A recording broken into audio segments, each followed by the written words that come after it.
This episode of the podcast is brought to you by Bikeworks HMB, your one-stop shop for bike service, sales, and rentals in Half Moon Bay, California. Whether you're on the mountain, road, or low on battery, Bikeworks HMB has your back. So come on down to 520 Kelly Street and come talk some shop with the boys. All right, I'm GT. Peace out. Enjoy this episode of the podcast. Welcome back to the Between Shifts podcast. Today we are joined by local legend, surfer, barbecue master, Wyatt Fields. All right. All right. We got that. Oh, first try off the dome. Yeah. Sweet. We can Thanks run for with having that. me. I appreciate it. Yeah, thanks for coming. We know you're a busy guy, so we're glad you made the time to come in. Oh, absolutely. Thanks for having me in between shifts. Yeah. Oh yeah. Yeah. Hell yeah. That was funny for you guys listening. Right before I went to Wyatt and I said, well, this is all new to all of us. Wyatt, none of us have heard David's intro. And David's like, oh. So that was straight off the dome. You killed it, Dave. You Yeah. Thank you. Thank you. Look at you. All right. All right.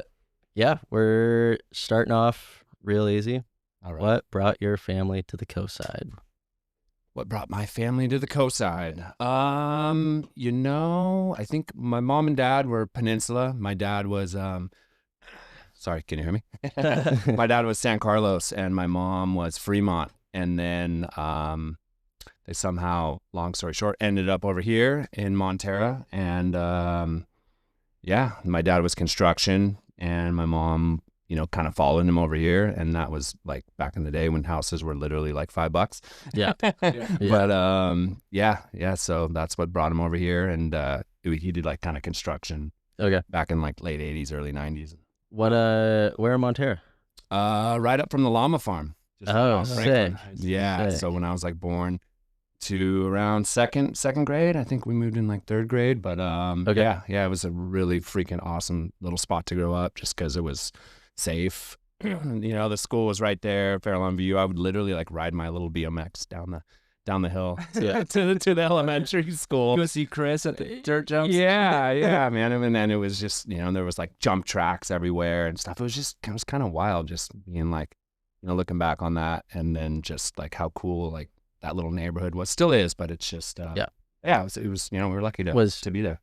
And then how many other places were you at? I mean, just like El Granada, Half Moon Bay? Yeah. Or did you stay more Montera the whole time? We were there, from when I was like born till like second, third grade in Montera, but then went out to El Granada, probably like fourth grade-ish, something like that, which literally felt like I was like moving to like Mexico. When you're like a kid, you're like, oh my God, I'm gonna leave all my little friends. Yeah. This is bullshit, Mom. Fuck you, Dad. To be fair, all the stories we've heard of that core group of dudes that were in Montera around that time seems like it was a pretty tight-knit group. So It was so away cool. from that would be pretty rough. Yeah, it was kind of rattling, I mean, everything's rattling when you're a little kid. Like, Yeah. a little change, it just feels like the end of the world. But no, it was awesome. And then going into El Granada, I remember, which was crazy, passing by, which used to be called Moon Bay, Oh, yeah. but now it's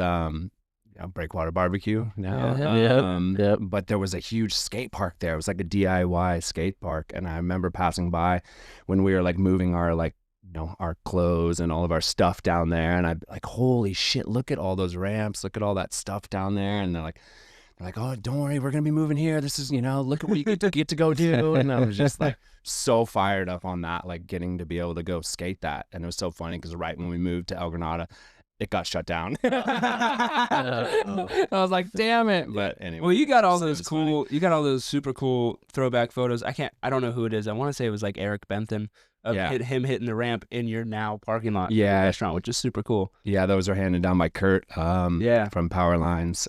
He's got all that rich history. Yeah. So that was a little bit before my time, but I was just like, I remember seeing it. I just didn't get to partake. Yeah. Because it kind of got taken down. Can you tell us a little bit what that 90s skate culture, DIY projects for skating and just kind of going out and doing it on your own when you needed a skate park? Yeah. There might not have been one around.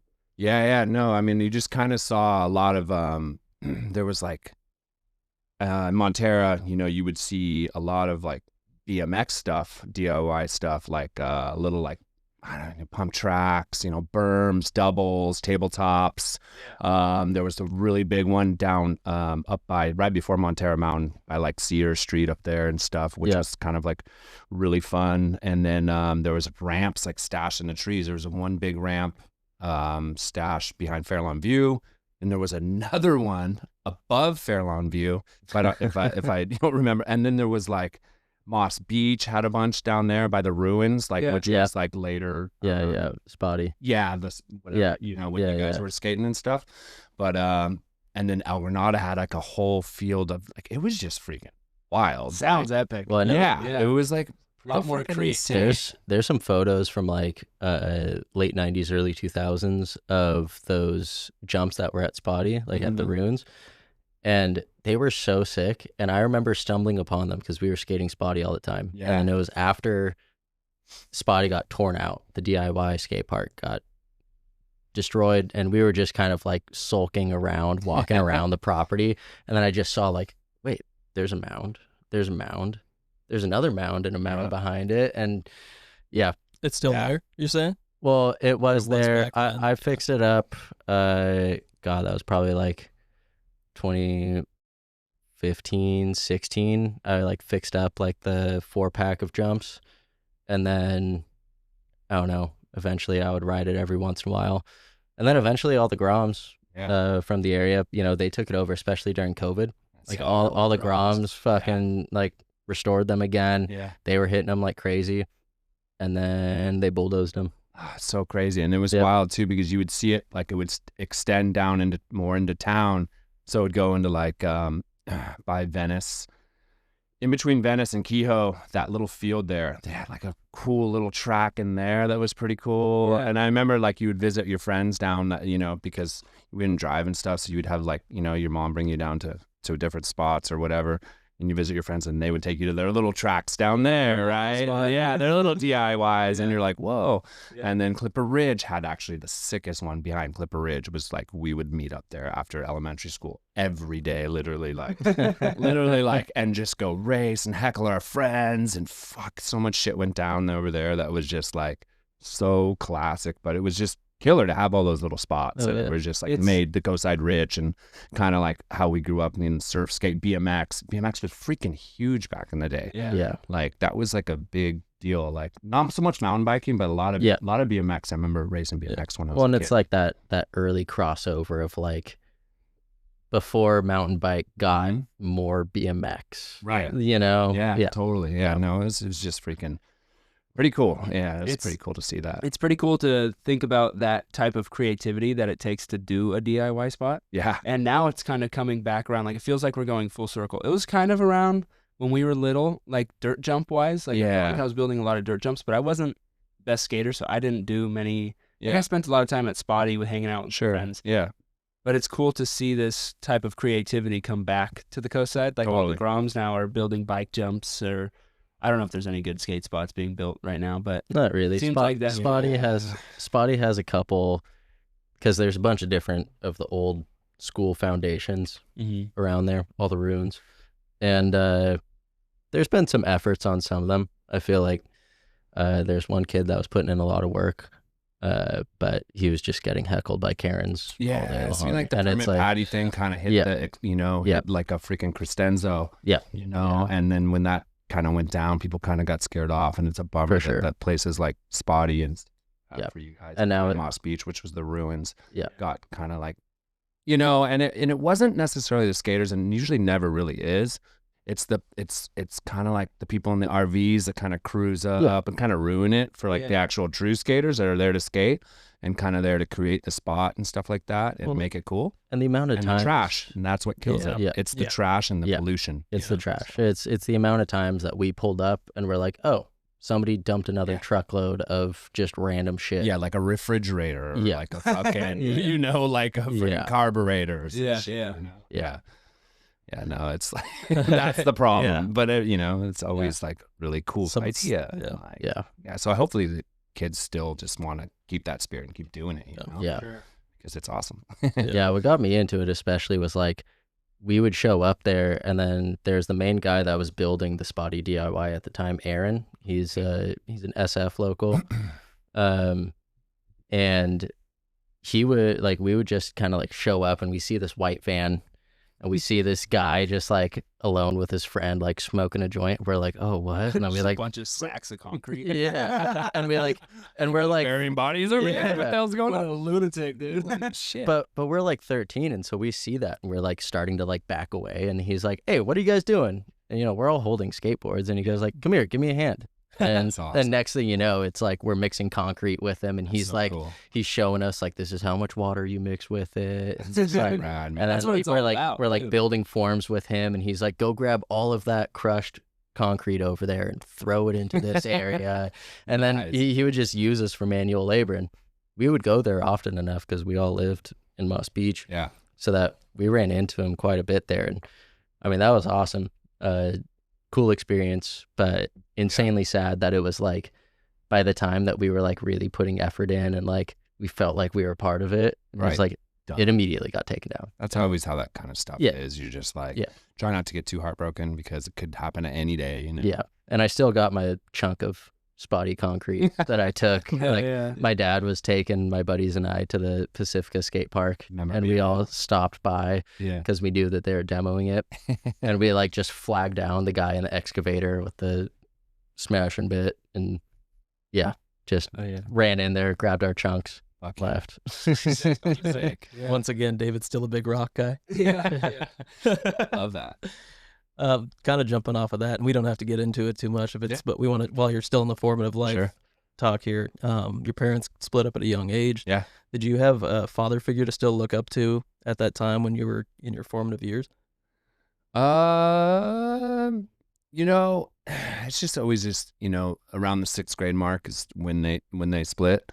So that's always kind of like right before puberty, I think, for like young kids. So that's like, especially for like young males, it's like a very different thing, you know. It's just always like, you know, it's funny enough. It's like I kind of, so aquaculture surf shop, which this building that we're in right now used to Yep. be aquaculture. Yeah. Its very first location, that was Tony. And Kurt was working there too, but it moved where the Half and Bay board shop is now, but that was aquaculture. So I would just go, I'd ride my bike down to aquaculture every freaking day, asked to sweep the parking lot, and I would work for Wax, like literally like from sixth grade. And like those guys would heckle me relentlessly. Tony, not so much. Tony didn't really heckle me, just kind of like gave me guidance. And like, so it was like kind of like not necessarily father figures, but a lot of uncles. Yeah. Kind of like in Hawaii, like how you like the uncles, you know, like a Yeah. lot of uncles pretty, you know, like kind of took me in, and I was lucky enough to not to, you know, I could have gone like super wrong path because started drinking and smoking way too early, Yep. going to parties. But that was kind of the culture back in the day. It was like weird. You would see like giant house parties, and it was just like, I guess it was more like Hawaiian style, and it was just like all these people there. And Everyone would show up. yeah, and you know, looking back on it, like if I had a kid, I'd be like, "Get your ass inside!" Like, what the hell are you doing? You know? But I was just kind of just like roaming. But Yeah, but look at you now. Like Yeah. that's all. I guess so. You know, you're just kind of like Yeah. gambling, right? Yeah. like kind of just don't, you know. I guess there's Yeah. kind of two routes with that. Yeah, there's definitely two routes, and you Yeah. can kind of go Yeah. the other route, which could have been just like, you know, woe is me, whatever. Like I don't have that guidance or whatever, but. Yeah. Tony was always super cool. You know, he like taught me a lot about business and talking to people, and like kind of, you know, just kind of just like treating everyone kind of like that would come in the shop and just being like talking to people, right? Like, so he taught me a lot. He was like one of the uncles. And then just, yeah, a lot of like kind of the surf community for whatever it was. And a lot of it wasn't necessarily positive, but doesn't really matter. It's just kind of just like how it was. And yeah, looking back on it was just kind of, luckily I had that because I would just ride the bike to that. And then it was before social media. So you'd see all the, and you know, you guys can relate to, it's just like the magazines and stuff. And you're just like, oh my God, like the surf videos and the magazines, when they come out, you would look at them and you're like, this was like, you know, when you're like Oh, seventh grade, you're like, this is the shit. I love this. So I just wanted to be at aquaculture. You'd smell like the neoprene and the wetsuits and the skateboards and the surfboards. And Oh, it just the was just like wax. everything was triggering. Like, Yeah. Just fully dive in. yeah, you know, you'd still, I mean, probably the same thing for you guys in the bike shop. You kind of like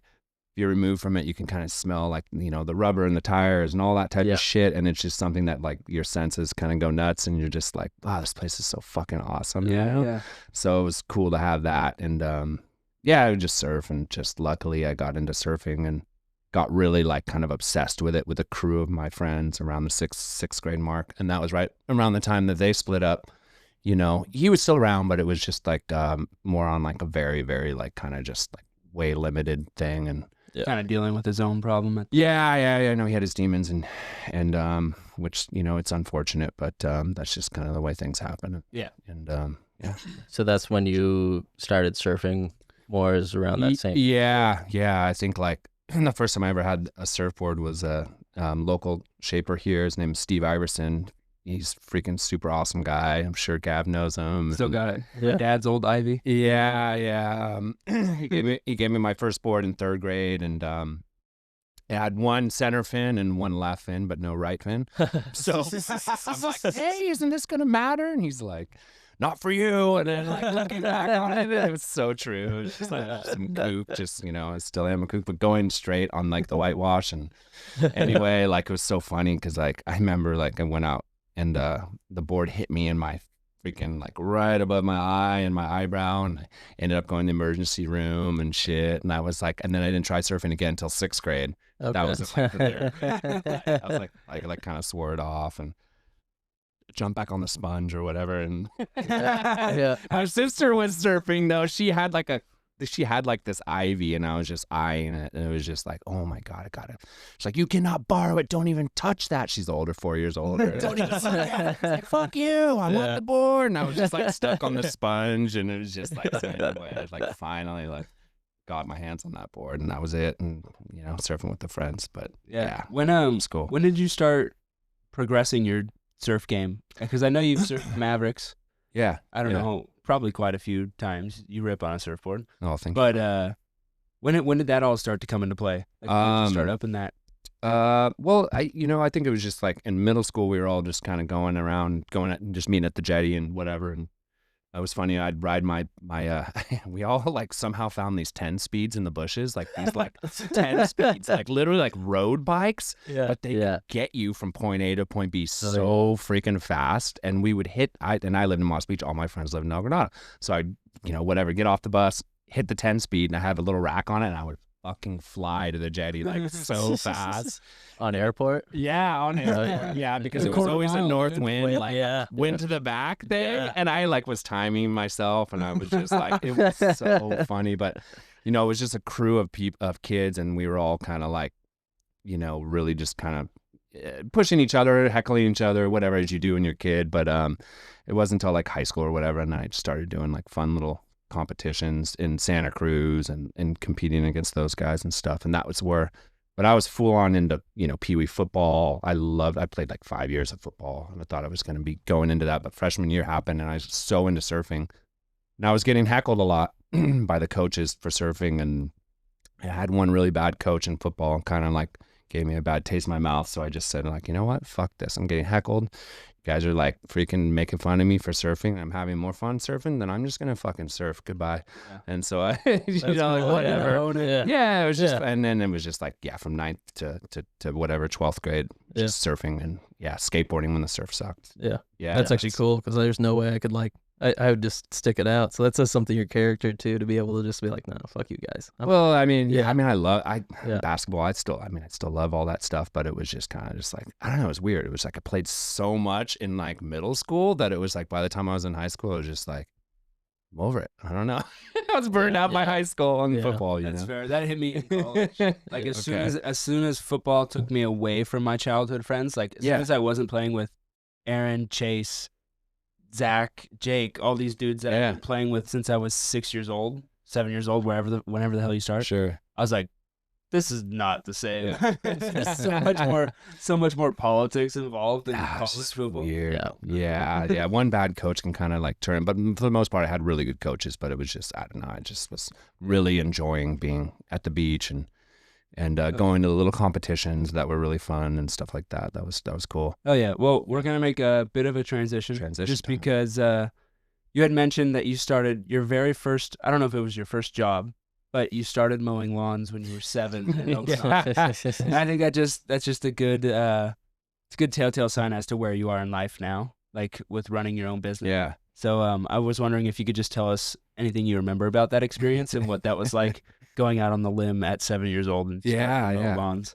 Well, you know, it was just always the type of thing where, like, you know, your parents would be like, well, if you want any allowance money, you got to go out and earn it somehow. I'm like, what the hell am I going to do? You know? And like, there was these like lawns, but they weren't normal lawns, man. Like, I'm telling you, dude, like half the lawn was in like a freaking creek, and like, just like the incline was like this. So like, I remember I had like 3 houses that I was doing, and I would do them every week or whatever. But that was hilarious. I would just go and they'd have the lawnmower for me, and they'd have the gas and shit.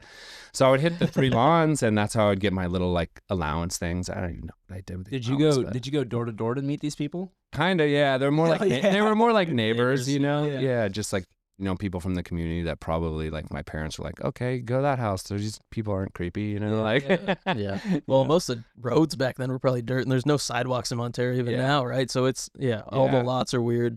I can imagine trying to walk up and down those hills. EG. Dude. Yeah, that was EG. Yeah, we were up on just up on San Carlos area for like 4 years. Like that's where I was living before. Still no sidewalks. Yeah, not a lot. Still weird hills too. Yeah. Yeah. It was pretty funny, but that kind of gave me like the kind of I don't know what it was. It was just kind of like bust your ass and get going. And I mean, I feel like it makes you not afraid to go out on your own. Yeah, totally. 'Cause I kind of wish that I did that when I was little, to have a more entrepreneur type of spirit. Yeah. Like at my extent is I did it for my grandma. And at that point, I was like, Grandma, do you need your lawn mowed? And she's like, yeah, what do you charge? Of course I do. Yeah. What a sweet young boy you are. Dude, I remember running around the neighborhood. We had like a bike and a wagon on it, and we'd take all the cans out of because there was like 3 different bins, right? Like it would be 3. You used to split up your recycling, and we would take everybody's cans and go turn them in on our bikes with a wagon. Safeway. Yeah. Every kid had a little bit of a hustle. You know? Yeah. So going from mowing people's lawns, and then sweeping the aquaculture parking lot for wax. Oh yeah. Between those, what was next? What was your first I also got tied to a pole from Kurt and Lyle in front of aquaculture, and this would never fly. I'm just going to tell the story because it was fucking hilarious, and I think it's still funny just because it was called Grom abuse, and this would never fly.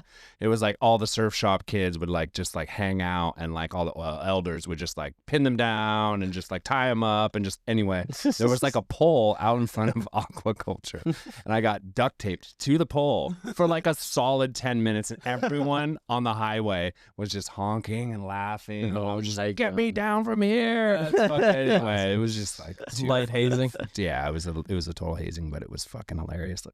Hell yeah. It's going to be like David Fucking Kurt in the lemonade stand. Oh, When is that? Maybe we'll do it in your parking lot. Oh, That's shit. good with you. There you go. Great spot. Yeah, I'd love that. oh Right, you my got to buy God. lemonade and then go get a platter. Yeah. All right, let's go. Like who's the weird dude in the parking lot? Everybody on Highway 1 just going to see a grown man at a lemonade stand. Yeah. I kind of like Zelen I'm not opposed to Wyatt. that. Wyatt's like, no, fuck you guys. Oh shit. So between all of your, entrepreneurial pursuits as a youngin', eventually, what was your first what you could deem like a taxable income? What was your first real job? So Montero Beach, that used to be La Costanera, was a place called the Chart House back in the day, and that's where a bunch of friends and everyone would work. I was like working the started dishwasher and then moved to the dishwasher, salad bar, which they had a huge salad bar, and you were in charge of like stocking all the goods on the salad bar, the plates and the condiments and all that type of stuff. So that was it. Yeah, the Chart House was like was freaking awesome because it was. Was it like from working in food industry like early on? Because you were 15? Yeah, work permit, so it was like late 14. Early 15, and and then we were doing some catering around town too from a local caterer. The Press used to be owned by a place called Cafe Classique, which is like the original owners, Guy Forrest and Phil. Mm-hmm. And they gave me some side jobs doing some catering and stuff around that time too. So. And so that was, I mean, you pretty much, you never really left the food industry except for Not like really. here and there. Yeah, you here dabbled, and there, but dabble on some stuff. but you've pretty much always been in it. Pretty much, yeah, kind of through it all. But I've tried a lot of other things, but Yeah. always kind of just seemed to be right there. Well, Yeah. You moved down south to Yeah. Southern California for a little bit, became Mhm. a sales rep for a little while there, right? Yeah. I moved down just after high school and lived with some friends in Oceanside, and Nice. yeah, it was really cool. It was like actually before, and now Oceanside's kind of like hipster ground zero, but like before it was like a military town, really like blue collar. But Is that because of Camp Pendleton? yeah, exactly. But really cool people down there, the locals and stuff. I ended up working for a place called Xanadu Surfboards down there. He's like kind of legendary. And then I got hooked into chemistry surfboards because I was living with Jason Bennett, who was the shaper. I was living above him through mutual friends.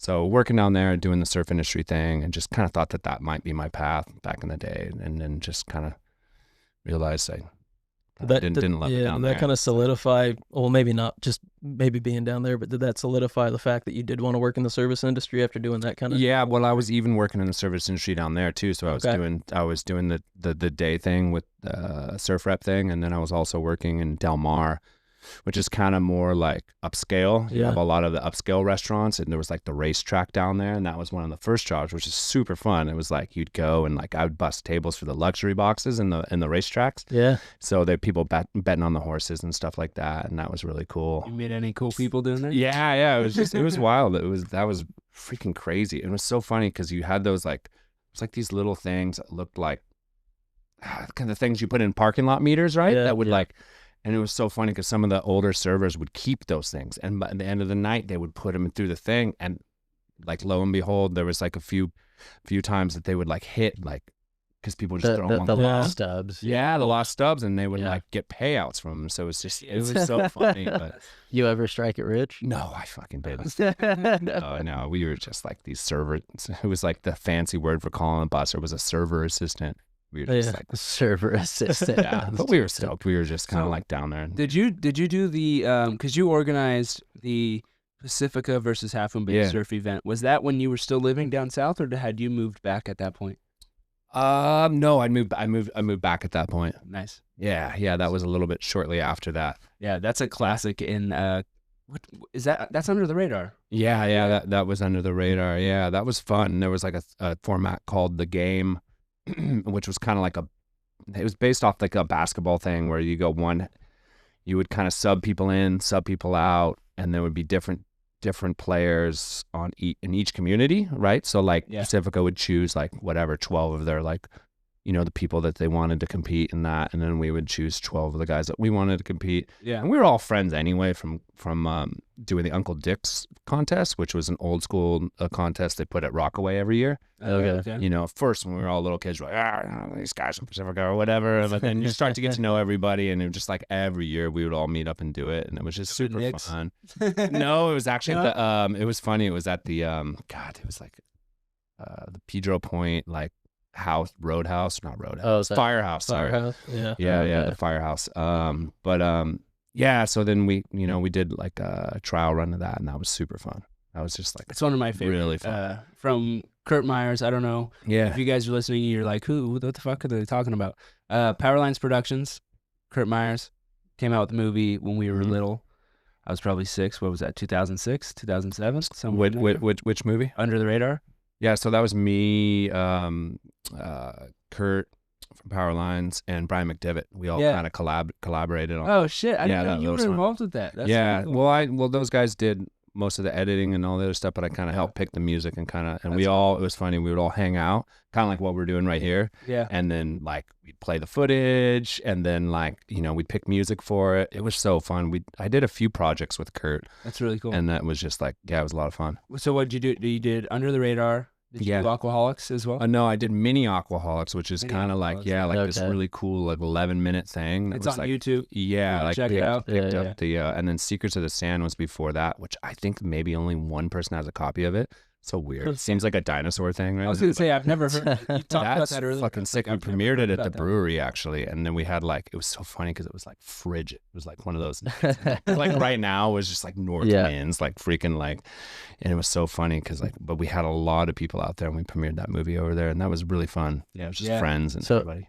Are you gonna have Breakwater set up to do any sort of like little premieres like that? That's the goal. That would be great. Yeah, I think we can DJ booth. Dude. Yeah, the DJ booth. That was sick. Yeah, I feel like 100% doing stuff like, you know, just music, or we could kind of want to do a few events a year where we can tent the parking lot, like maybe rent like some type of a little tent setup. You know, lemonade stand, dude. And lemonade stand. And the lemonade stand. Out there for sure. I'll be a vendor. Yep. Maybe we'll do a live podcast. Get an audience of 4. Got him. Yeah. Unicycles, all sorts of shit. You've worn a lot of hats when you think we're been some hats for sure. Yeah. With the different jobs that you've worked, what is this thing hitting? Yeah, you're good. You're good. Cool. Yeah. I'm not speaking too loud in here. I'm sorry. You can yell. People like it. Yeah. People like loud. Yeah. I'm not going to. Except when you're like listening in your truck and you're like, oh God. No, so you've worn a lot of hats.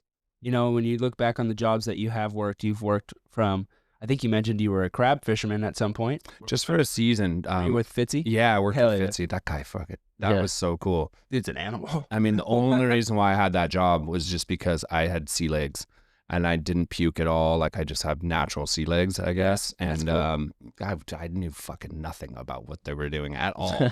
Wyatt, stand over there, pull that slack, do this and that. And I was just like, whatever. I could follow directions and I could like, you know, make it to the dock at 3:30 in the morning and not puke. And they were like fucking hired, you know?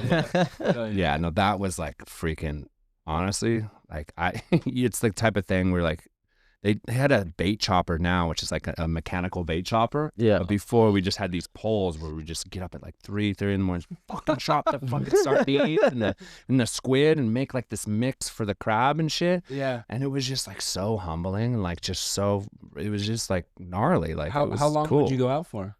You know, we would like set them down at from here out into the ship. I don't really want to give away Fitzy's like secrets right now, but no, he's like got millions of out by like just past like by like SF, and sometimes we even had to dock in through Point Reyes if it got kind of sketchy one time, but for the most part we had a pretty decent season.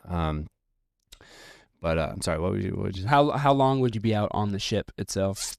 A couple months? No. We would come in and just till we get the tanks full, and then we'd fucking unload them. Oh, there you go. So it would be like no more than a day and a half, I think. Yeah. So it wasn't like a normally? John Dooley deal where he'd leave to go to. I think that's Alaska. Yeah, but even like when they're doing it, sure, they're like kind of getting in and then clearing it out and then fucking going right back. Because it's like a race, right? You just want to like stack the money and whatever. Well, the season's short too. And the season's short, right? It's really short now, which is nuts. Which was kind of cool too, because if you're a surfer or if you're like, you know, whatever the hell you're doing, like you can go and you could stack funds and you can travel the rest of the year, which was kind of cool. Yeah, for sure. That's like a lot of people do that. David's buddy Carson does that, or he used to do that. He'd go out and work on a boat and then go travel and ride his mountain bike. Yep, he pretty much side hustles, but besides that, he, you know, salmon in Alaska. For the season, and then it's pretty sick. Honestly, like I loved it, and I just kind of, it was the type of thing where you'd think it would be like the military, where people would be like clapping when you got in, but then there would just be like seagulls taking a dog shit, and like just you're like, oh fuck, here we are, and back then, but it was cool. I fucking loved it. And back then, there wasn't any selling off the boat, right? Because that didn't happen until, because I want to say that didn't happen until probably like early 2000s, when there was like basically like a strike against the wholesalers. I don't know too much about that, but I do know that we were in selling at one point, like I want to say Thanksgiving in one year. You know, they would string these guys out after Christmas and shit. Like the season I was on, we were like, we had crab at Thanksgiving, which is kind of a shame because these guys don't we don't get that anymore. Yeah, I don't get that anymore. I wish they could kind of get it together and let these guys go out a little bit sooner, you know? Like it feels like, I don't know, it just feels shitty. Especially, it's just kind of one of those like feed your community type of things. Like at least let them go out and bring it back straight to the harbor. And totally. It's typically going to be people locally around Thanksgiving time. Yeah. I mean, Or like you'll have people from over the hill coming to buy off the boat, but for the most part, a lot of the local people here in Half Moon Bay enjoy to eat crab on Thanksgiving. Or make it a thing where maybe you let the local boats, and I'm speaking out of turn because I don't know what the fuck I'm talking about right now, but let the local boats maybe go out first, right, for the first week or something. The local boats that are inside Pillar Point Harbor, and then the bigger boats can come from north, or what, I don't know, whatever. That's just how it seems. And give them jurisdiction. Yeah, give them something where they're like, okay, you guys can go out first. You can get crab in this area. Right, yeah. It's a little longer of a season. And we do still have sport fishing. Like sport is still open for Dungeness for a long season. Sure. Like it's still open now, but salmon season's been just jacked. Yeah. Oh, because sport's non-commercial. Yeah. Well, and I think they do it because of the whale migration.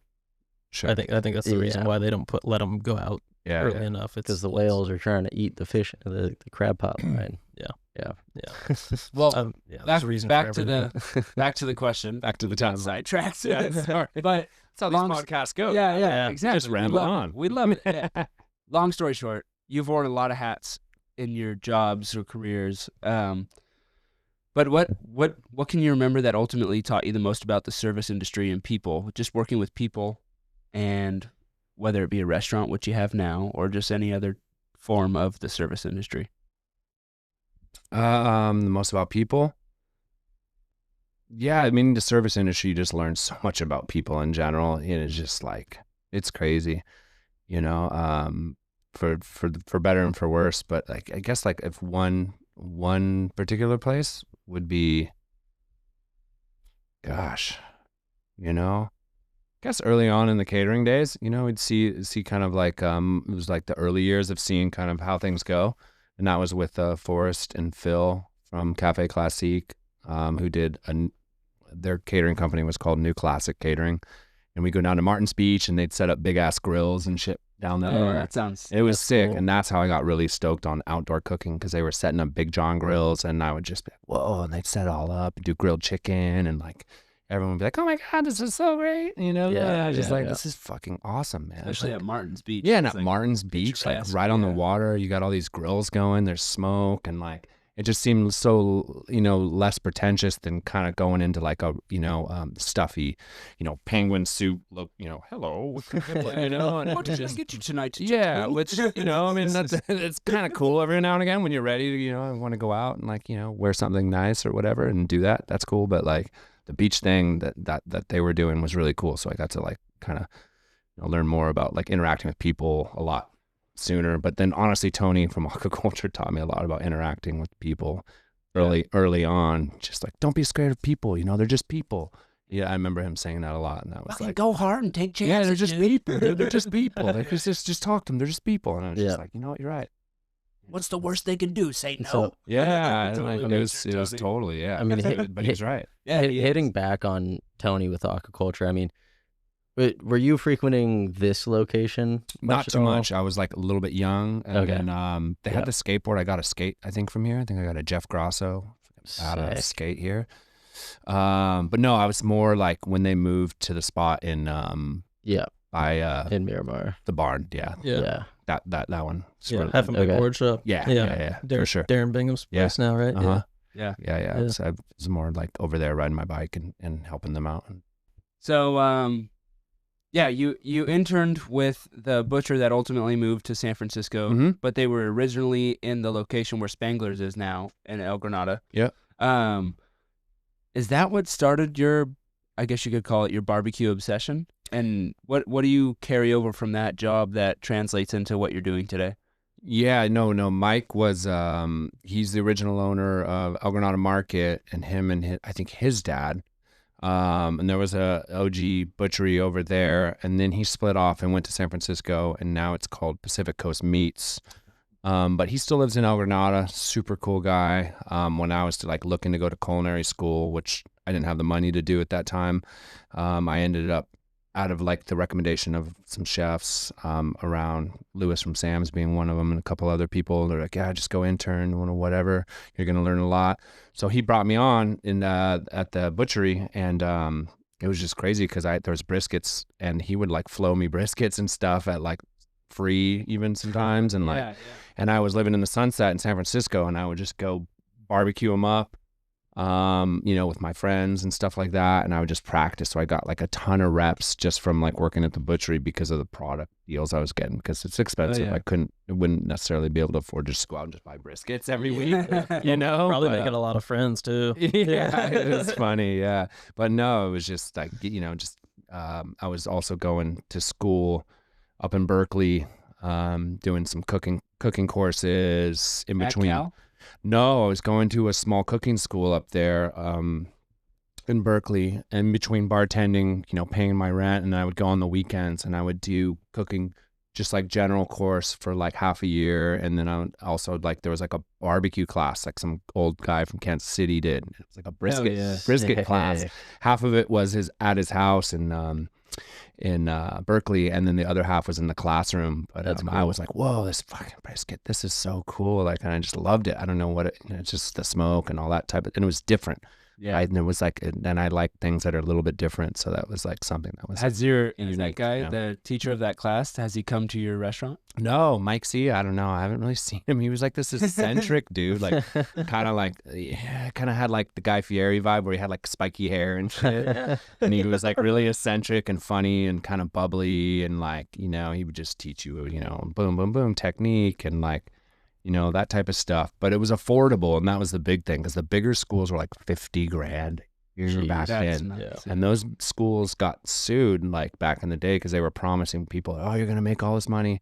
Poor kids were getting out of school, working from the culinary, $200,000 in they're in debt from the culinary school, and they're getting freaking working minimum wage at fucking like these places flipping burgers, dude. Yeah. And they got sued, and a lot of these kids and some people that I know, they got paid out from that. But anyway, like, I just chose a different direction, and I went to there, and then I went to a French club called Pacific Union Club off of California, and that was like an old school club on California Street, in between the Fairmont and the Cathedral.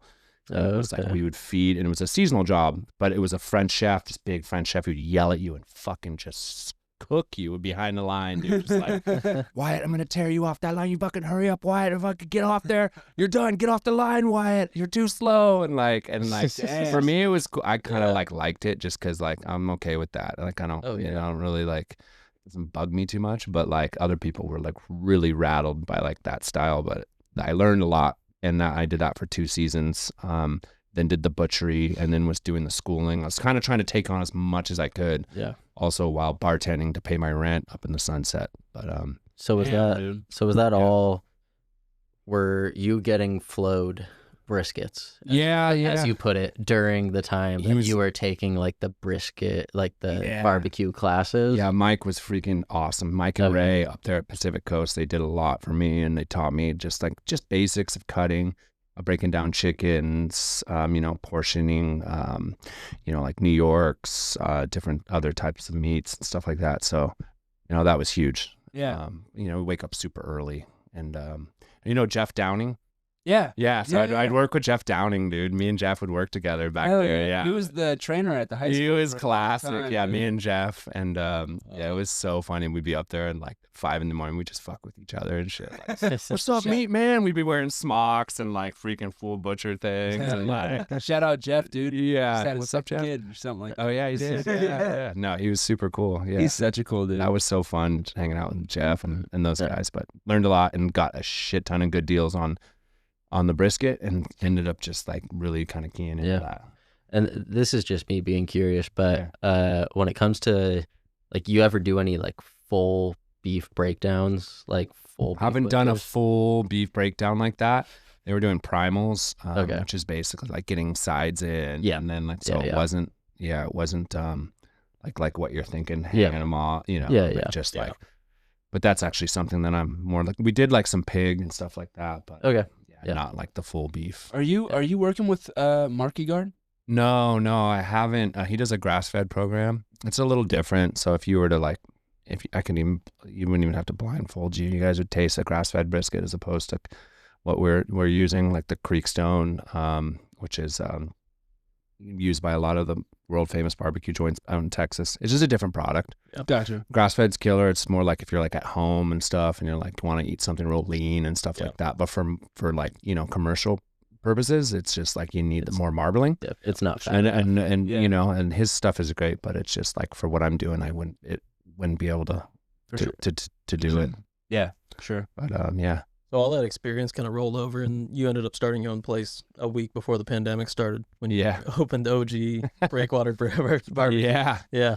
Yeah. What kind of hurdles did you have to jump over like immediately? Oh God. Before that, it was even like just dealing with the city and the county and just the red tape. And I almost left that project, you know, almost like, you know, just gave whatever was left over to my partners and be like, I can't do this anymore, just because they were stringing us out just to get the permit to start the commercial kitchen, because there was no commercial kitchen in our original spot. Yeah. It used to be Hop Dogma's spot before. So they were just serving beer. Yeah, they were just serving beer, so they just didn't need to put a commercial kitchen in there or whatever. But so we went in there, and I was just like, well, I need a commercial kitchen, you know. I'm coming from catering kitchens. I need somewhere to hang my permit and all that.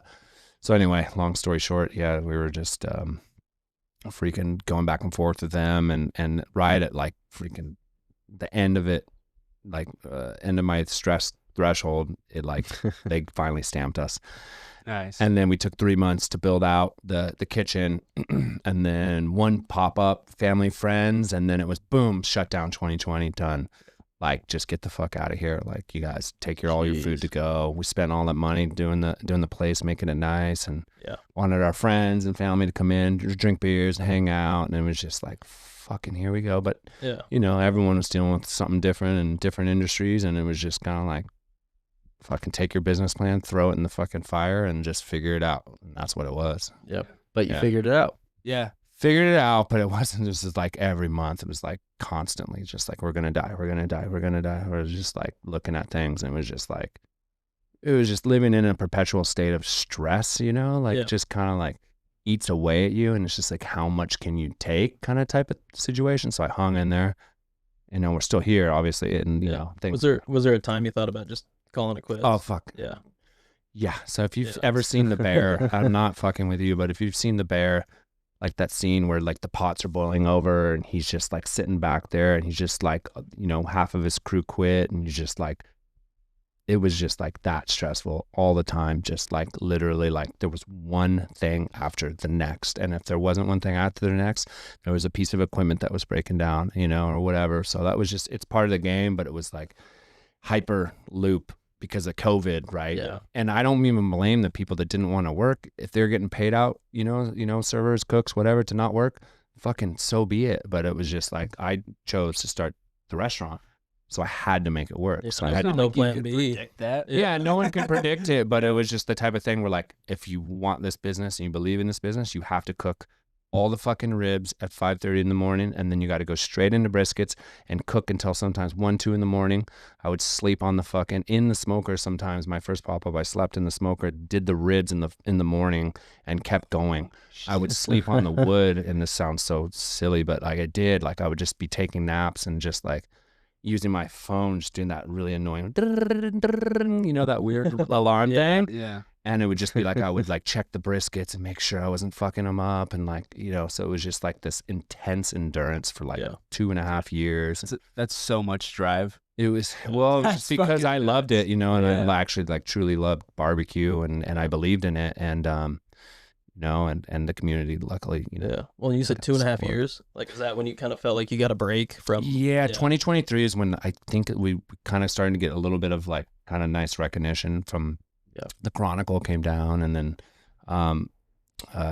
Michelin came in and kind of just recognized us a little bit. So we kind of got that like, you know, but before that I was like kind of going crazy. Like, you know, it's just, you know. But when it comes to the smoking aspect, Yeah. were you starting off, like, how long did you have your original smoker set up? Like, did you get that built for the original Breakwater location, or was that carryover from your catering?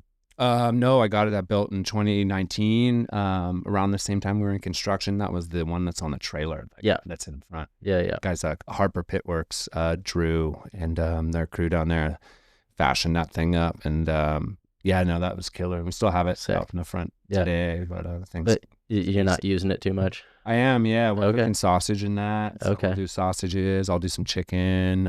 Anything that we need just more space. But Yeah. yeah, the thing's a beast. but the Salvador. long smoke items all go in your new one. Yeah, the brisket I'll do in the big 1,000-gallon smoker, and the other one's a 500-gallon, so it's a little bit smaller. But Okay. yeah, What's fit as much. what's something that you wish people knew that it takes to run a barbecue business? Because I think that we're kind of glazing over the fact that, like you're saying, you slept on the wood with an alarm, getting ready to check whatever the hell it is you're cooking. Yeah. Right? So, like, what's something that you wish the general public knew, the sacrifices that you had, that you still have to make to run a barbecue business? I think it's just like, if you kind of believe, if it was like someone that just came from like, hey, look, I'm just going to open up a barbecue restaurant because it's hip and it's like, a cool little cuisine, and they don't have any passion for it. They just want to make money. The absolute wrong business. The costs are way too high. The labor is just like exorbitant. And like, it's like you really got to have like kind of like the love for it, number one, for sure, in order to like make it work. And then, number two is just kind of having an in-house butchery. Like what we do is like, all the trim that we use with the brisket, we fold into sausages and we make burgers and chili. And so it's really kind of cross-utilizing products and stuff like that. And just kind of doing it more like the traditional, I guess, way of how barbecue should be, kind of just using your products, making sausage in-house, making burgers, all that type of stuff. And then it's a lot. There's no ways to real hide it. Like there's a like fast food style barbecue, which is like load everything in an electric smoker, load the ribs on top, the pork butts on the bottom of the ribs, and then the briskets on the bottom, and you click like a button and you let it go for like 16 hours. And you just put it on low and you just and it just feeds like that's not the way that you're gonna. That's not the way you're gonna do it. Where do you guys get your wood? I have a few sources. I got like this really cool source up in outside in the foothills where I could actually go and get it for free, but I have to get up there and give it a chainsaw and do all that type of stuff, which is actually pretty fun and therapeutic. But it's in a place called Wheatland somewhere around there, which is kind of funny. You guys, is that up by Lake Shasta? Kind of, I think up there. Yeah, it's like outside of Sac, I guess. I saw Creed there, dude. Toyota. Did you? There. That's so cool. It seemed kind of creepy. Yeah, like there was like went to the. I thought it was gonna be like kind of like methy, but I actually went to the town. I was like, oh, this place is kind of chill. Like, it's kind of cool. Yeah. No, it's fine. What's a characteristic that you're looking for in the wood that you choose your sources from? Yeah, just moisture content. If it's a green piece, you can feel it a lot of times. I can pick up a piece of wood and know that like, oh, there's a shit ton of moisture in this thing just by feeling it. I like blue oak. Almonds good too. And that's local stuff that we have at the spot. Is that from Firewood Farms? Some of the almond. Do you ever get stuff from them? Yeah, every now and again I do. I got a hookup that we've been dealing with for a long time. The J&J Culinary have their stuff like in a warehouse. Okay. So it stays a bit drier. It's like kiln dried almost. Yeah, almost. Yeah. So it's just very like when we're doing ribs, you can taste it. Brisket, you can use a lot greener pieces and pork butt, but like for like ribs and chicken, so if you have like a greener piece, it's just gonna offshoot and you'll see like kind of different color smoke, and then it'll affect. Are you able to just have people over at your place and just barbecue for your friends, or does that still feel like I haven't done that in a long time, and to be honest with you, I kind of miss it because that's how it all started. Yeah. I just do so much of it at work that by the time I get home, I just don't do shit. Yeah, that's just like kind of sucks though, because it's like that's where it all. So I want to bring that back. Yeah. I want it to be when I start doing that stuff like that, that'll be fun. Yeah, because I still have a smoker in the backyard of my backyard, a little one, the one that I started on. Yeah. And that kind of feeds into my question, where it's basically like work-life balance. Like how do you, running your own small business. I see it day to day here at the bike shop with Chris. Like all over the place. You got a lot on your plate. You're pretty much doing everything. And you pretty much got to rely on yourself to get anything done for the most part. Mm-hmm. I know you've got a bunch of great employees, but how do you step away? What's your like healthy just departure from work? You don't have any plans. You don't have to deal with work. What are you gonna do? comes on a podcast. Yeah. I'm between a shift right now. Yeah. Between shifts, what are you doing?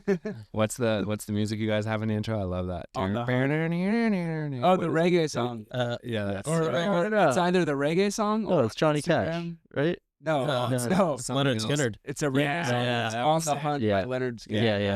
That's I it. love That's it. I don't know. I think it's just because the team and the crew that you develop, and then we got a really cool group of people that work there right now. So you start to trust in people, and so it's just kind of like a lot of the times it's like you don't have that time right in the beginning. You have to develop. You have to earn the time off. So sometimes you have to sacrifice the free time and just fucking grind out. A lot of people like work-life balance. Sometimes there really isn't that balance, and that's something I struggled with. But in reality, sometimes you just got to eat it, and you got to fucking just be like, all right, so if this is something you really want, you're going to have to fucking sacrifice, and you're just going to have to there might not be that. And it's not the Sleeping next to the smoker. like the best thing to say, and it's not the best thing for your family life or your girlfriend or anything like that. And it's gonna probably alienate a lot of people. But if you like it, just anything like it in business, and then like if it's a sport or whatever, you're gonna have to like really just like eat shit and go, and like and then you'll know those times just by like kind of feeling it. And so, when you get away from that, and then you're like, oh, you feel the space and you got a good crew, then like, you're lucky to have those like down days. But when I'm doing those down days, I'm like, fucking, what am I doing? I'm trying to surf. I just like to go to the beach and do what I used to do. Just look at the waves, like just look and just be But whoa, that's where it's great. like, do you have time to surf still? Not so much, not a lot right now, but I'm trying to carve it out to get back to that, and I notice it, and then what it does to your body and stuff too, if you're kind of overworking yourself like that. It's just like, but just kind of noticing it and just being like, okay, I noticed this, and like not like falling into like the traps of like, okay, I'm just gonna, it's so easy just to kind of go home and drink beer, and then all of a sudden you're like drinking 4 or 5 beers, and dude, and it's like I've been down that, and it sucks, and it can turn into a problem real quick, combined with like the work that you're doing, and like the hard, and so that's how things start to snowball. But just knowing that you're like, okay, I got to curb this back, I got to kind of like put that on the shelf, and what's most important type thing. So like it's just knowing when to kind of go, and then kind of like, all right, cool. Like you've kind of built the team, and like now I'm like, separate yourself. Trust. Yeah. I've learned a lot from just trusting the guys, and like, honestly, they get better. Sometimes you just like lay the hands off, and then the crew starts to kind of figure it out, rather than you're just kind of always over their shoulder. And For sure. And they start to kind of shine and do their thing, Well, on the flip side, what is it that you like? What's your number one thing that you love about the service industry? I just think that like, the building kind of like different communities through that, you meet people, and then people come in, and you get to share kind of what you do, and then you meet people from all around, and then I also love the community of like the workers, and then the like the crew and the team. Well, and you've been in that a lot too, right? Yeah. There's that certain community of being in the service industry. And, it's just like a little team. You go through these little mini battles sometimes. Super busy together. Like your super soft opening. Yeah, you were there. Yeah, exactly. Yeah, That was awesome. yeah, the team and stuff like that. I really just like enjoy the kind of like all our hard badass work. It's like that camaraderie, right? Because you're going into battle during the day, and then afterwards, everyone. That's my favorite spot of it, and then also meeting kind of more like some of the regulars and people you would never know, but they'd come in and like to come in and enjoy and have some food and something to drink and stuff, which is really cool. That's awesome. How did having your mobile bar / catering business, what do you take away from those mobile businesses that you still operate with today at Breakwater? Yeah, it was funny. It's like the first catering gig I ever did was for Kurt at Powerlines. Hell yeah. Like I did his wedding. Yeah. And it was like such a big pressure thing. I was so bummed. No kids. Oh, really? There was like no kids. I was like, no. You were like what? You were like 12 or 13? Yeah. Just old enough to go have fun. Man, you missed Wasn't it? Didn't he get helicoptered in by He did, GT? and it was like sketchy. and he like almost my crashed. God. I'm like, shit, you not. It was like Oh it my was God. psycho. But anyway, yeah, no, I have. There's like a big piece of wood up at Breakwater. If you walk in the door, you look up. I had a mobile bar business before my original catering company. I would go around to the Bay Area and I'd load up the bar, and we had all the glassware. And my friend had a bar, and I used his license a few times, and we did like a mobile bar catering service. So we did cocktails and stuff like that. So Was it still Breakwater Barbecue? No, that was like, had something called like Season Event Company, and then that was what I did Kurt's wedding with, and then I did Native Catering, which was 2014 to like 2017, which I had like the catering kitchen, and then that hatched Breakwater Barbecue. Nice. When I ended up looking for a spot back down here in the hometown.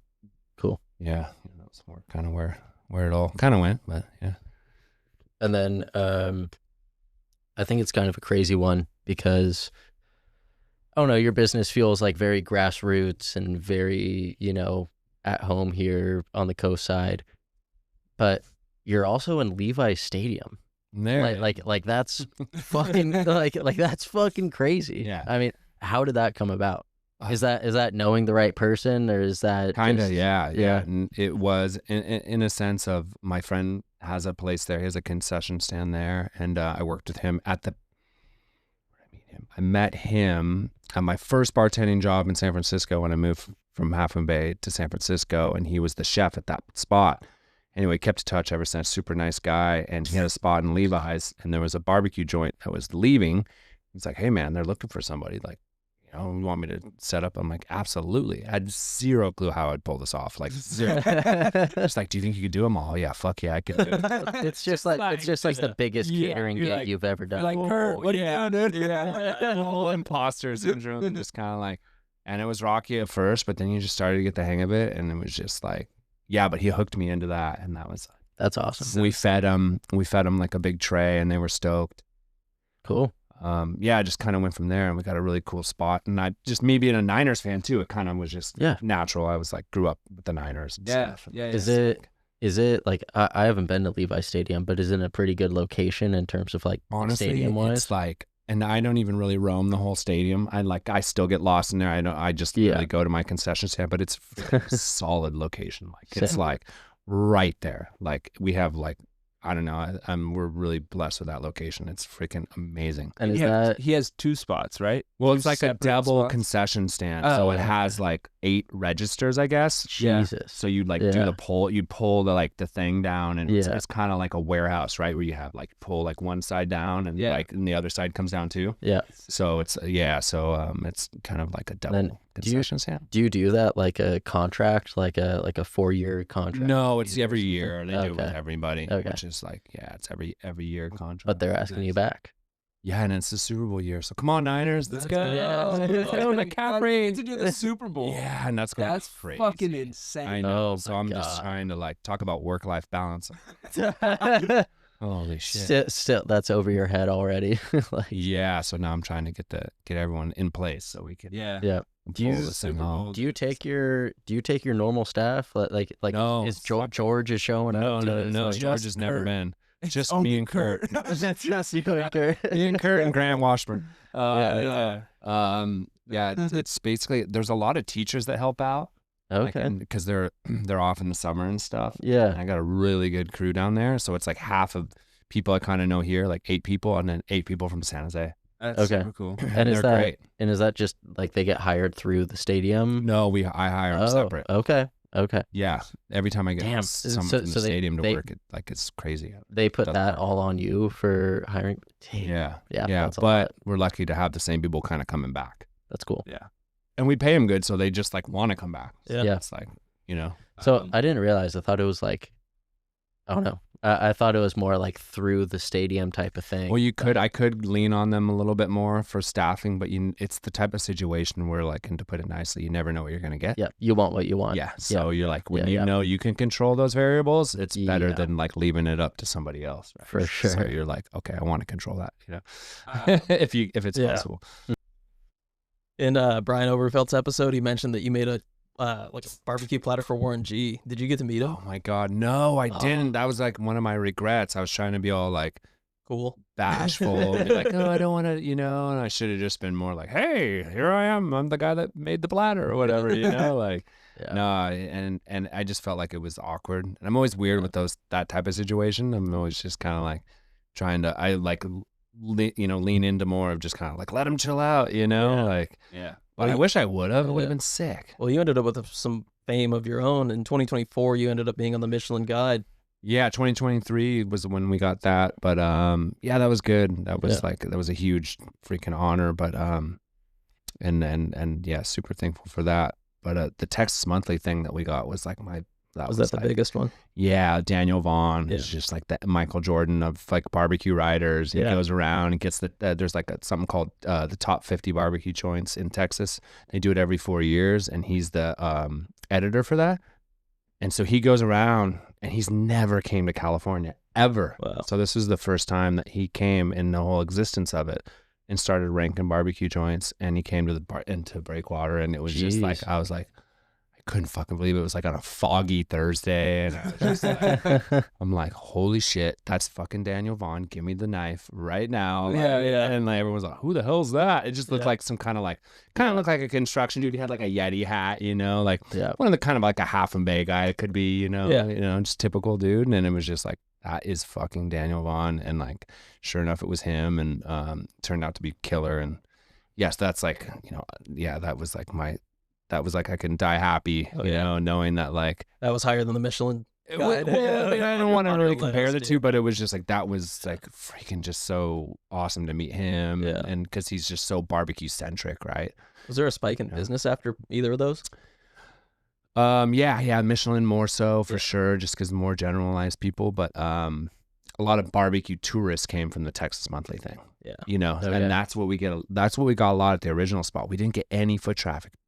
Yeah. Like hardly zero. Maybe 5 people in 5 years would come up and say, I saw you from the highway.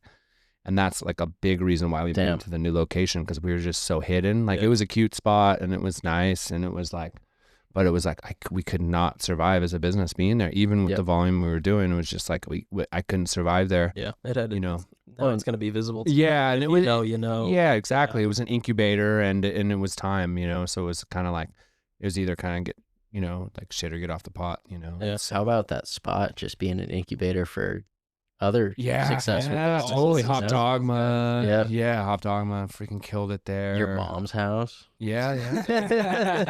TB determined. Yeah. No, I'm stoked for those guys. That's awesome. Yeah, that's funny. So I don't even know if we can talk about this, but that's another bar that's going into that building. Is that what that is? I guess that's their concept. Bar and brats. Yeah, they're gonna be doing some like a sausage and bar combo thing. Nice. Yeah, so I wish them the best, because it's a dope spot, and it's more suited for that.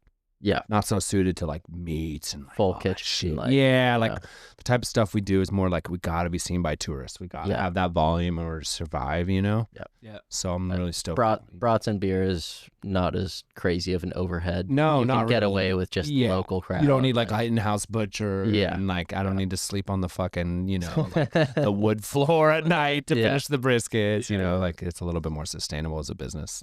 So yeah, but That'll be a cool place to go in there, though. Mm-hmm. Yeah, no, for sure. Yeah, absolutely. Yeah, I'm bummed I wasn't never old enough to go into the original Hop Dogma there. Yeah, I was living up in the city at that time, and I would come down here and there, but I never spent too much time there either. Yeah. How does it feel to have your business in a building that has so much history here on the coast side? Yeah, that's pretty wild. Just being at like the Ocean Shore Railroad, like how like the lines would connect from San Francisco to Pacifica to Half Moon Bay, and then I think their ultimate goal was to get down to Santa Cruz. I think, if I'm not mistaken, and I should know this, but they stopped around Davenport. But yeah, it's just crazy. When we started stripping it back, you can see a lot of the old lines in there. That's cool. A lot of like kind of the arches and stuff like that, and that's a lot of the stuff we tried to bring back in there and kind of honor that, because we heard a lot of kind of like I don't want to say like rumors or anything, but more like, oh, every business has died in there, and like the place is cursed. And honestly, like when we started opening that place up in there, I just felt like a lot of good vibes in there and a lot of good like spirit. Yeah. Oh yeah. All it took was a local boy. I don't know what it was, but I was skateboarding back in that parking lot. Yeah, and there's footage of me literally in like 3rd grade skating. That's back there, like, you know, and it's just a trip to kind of think about that. But when we started opening it up and kind of like seeing kind of like the architecture and stuff, and like, oh man, like this place needs to be open, not so closed down, you know, and it just started to feel good, you know. A lot of light in there, a lot of bright. It's like really bright. Because I just remember going in there when it was Monster Chef, and it was like never went in dark,